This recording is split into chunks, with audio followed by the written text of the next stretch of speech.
The term charismatic has sometimes been associated with doctrinal error, unsubstantiated claims of healing, financial and property, outlandish, unfulfilled predictions, and overemphasis on the speaking gifts and some regrettable hairstyles. That's why I started to identify myself more often with the continuous rather than a charismatic. Secessionists, on the other hand, you did have that page right? Okay. All right. Okay.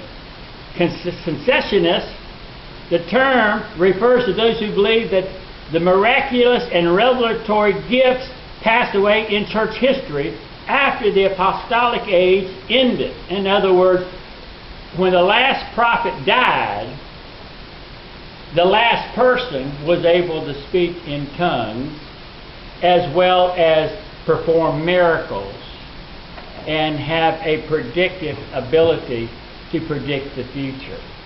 You do understand that anybody can predict anything.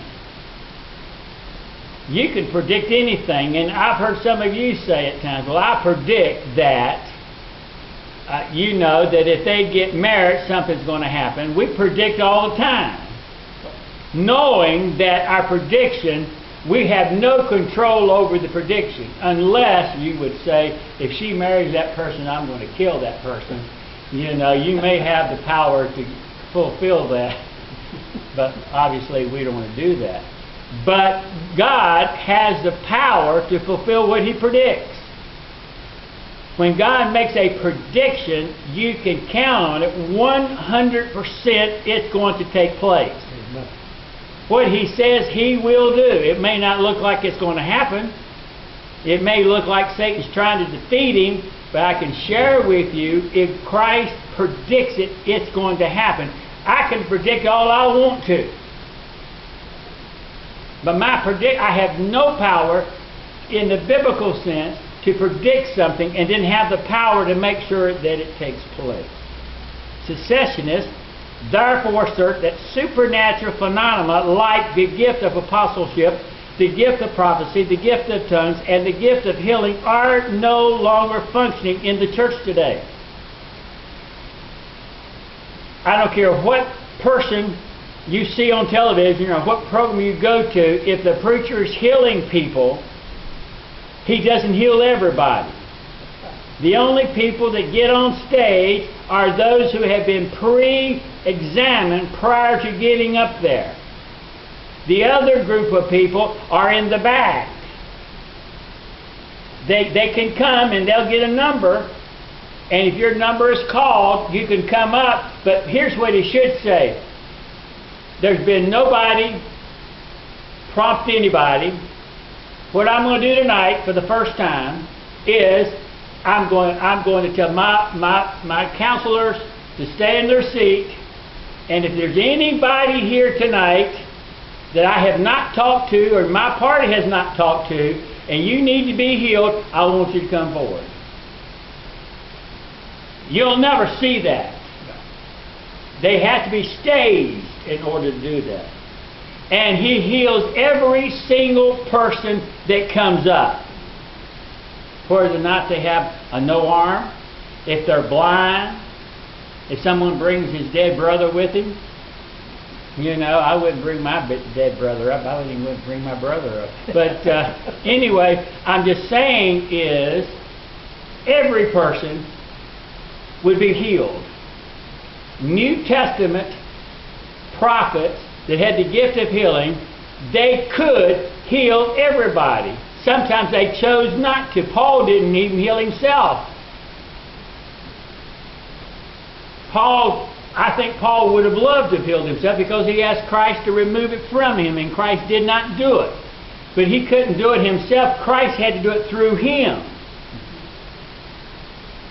And they will say to you, and I think I'll read some other things here about that. So what's our approach?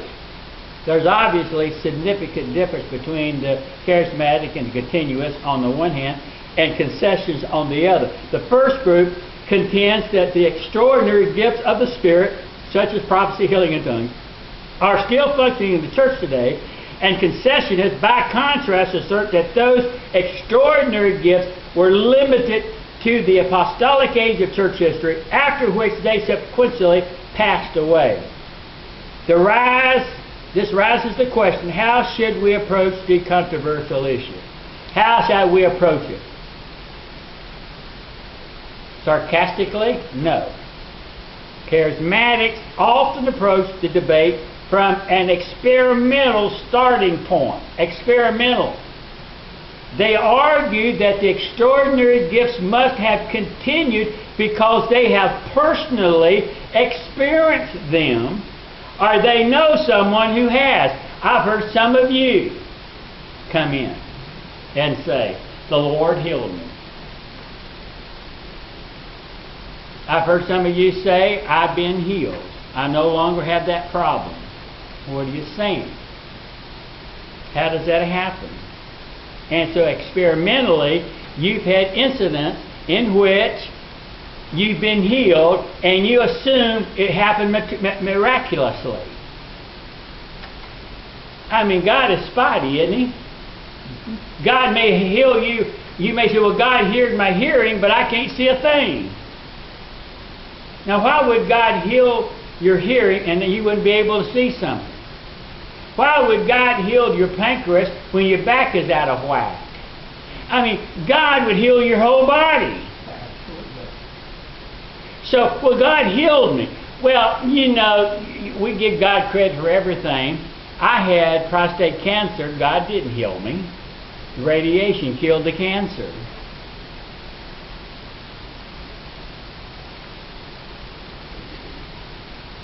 Either God heals your body or He doesn't. Think about that for a while. I got to think about it myself to what I've just said. Well, so then why do we pray that God heals our bodies? Dorothy's always praying for somebody that something's happened to them. Are we saying God can't do it? Well, will you lay your hands on me? I'll lay your hands on you. We're laying your hands on it. Does God heal us miraculously? Stop and think about it. How many diseases do we have that we haven't been healed? Our bodies is going to deteriorate. I can just imagine if Bill Ramey went to one of these shows and walked with his crutches. Did you have polio? He had polio. What, back in the 50s? 50s? 40s. Oh, in the 40s. That's before the polio shot. Yeah. You know, I've never had a polio shot. I was the only one in my class in our school that didn't have a polio shot because my dad thought it was demons. I never had a polio shot. I've never taken a pill. All of my kids have had it, and I haven't had polio yet. If I get it, I get it. So Bill goes to Jimmy Swaggart. He goes to someone and he says, I want to be healed. And they'll look at him. How did you get on stage? God had a reason to allow deformities in our lives, and Paul asked 3 times, Lord, would you take this from me? Now, God allows it. God could take it away, but I'm saying to you is, God never will perform a miracle on you unless it's for His glory.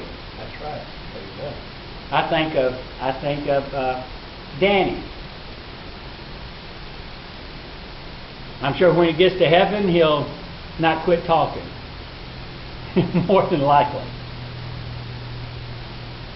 But why would God be more prejudiced towards one than the other? What do you have that I don't have?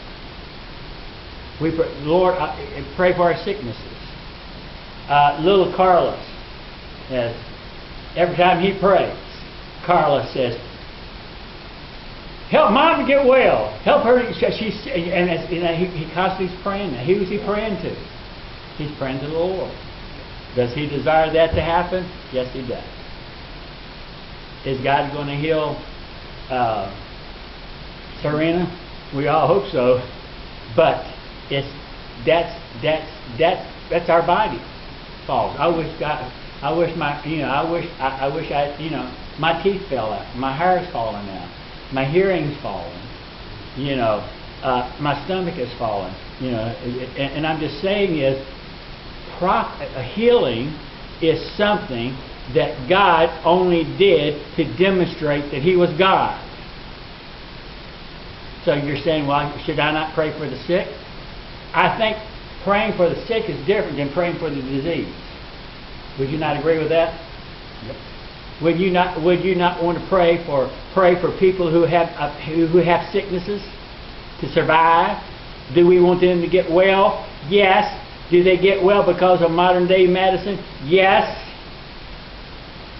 But I want to pray for the person who is sick. I want to pray that the person will be able to express their love and glorify God in their sickness. I don't see y'all staying home when you're sick or have infirmities, or you can't. Some maybe. A lot of you like to come because you can't hear me preach. Why do you think Lois sits on the back row? I'm moving towards her, buddy. Right? Right. I didn't ask you. I'm just agreeing. Okay. So I'm saying is, not everybody heals. Does God heal occasionally? Miraculously? Maybe. I don't know. He does for a specific purpose, for a specific reason. So anyway, they argue that the extraordinary gifts must have continued because they have personally experienced them, or they know someone who has. And probably all of us, one time or another, can say, I know somebody that God healed of cancer. I'm healed of cancer. How many of you been healed from cancer? Have you ever been healed from cancer? Yes, Mary has. Who healed you? No, the radiation did. No. Earth was contained in the stone, or not in the stone, but in the... So your claim is a God healing? No. And whenever they went to operate on her, the walls of her stomach had thickened, which is unheard of in women, and contained the cancer. In other words, it would have been spread off. She still got the cancer? No. Where's the cancer go? Well, then they gave her radiation to kill Well, that's just what I said. Yeah. The radiation killed the cancer. Right. But God gives the doctors the ability to perform. Education does that. It does. But unless you... A lost every time, they have chaplains. You have chaplains in seminary. You have chaplains when and the Catholic come up to you, can I pray for you? Well, I'm glad Pauline didn't show up in here earlier. She would have been arguing with me. But I'm just saying, she said, what in the world is he talking about? But I'm saying is, you're pondering what I'm saying, right? You need to, are you asleep? You're not asleep.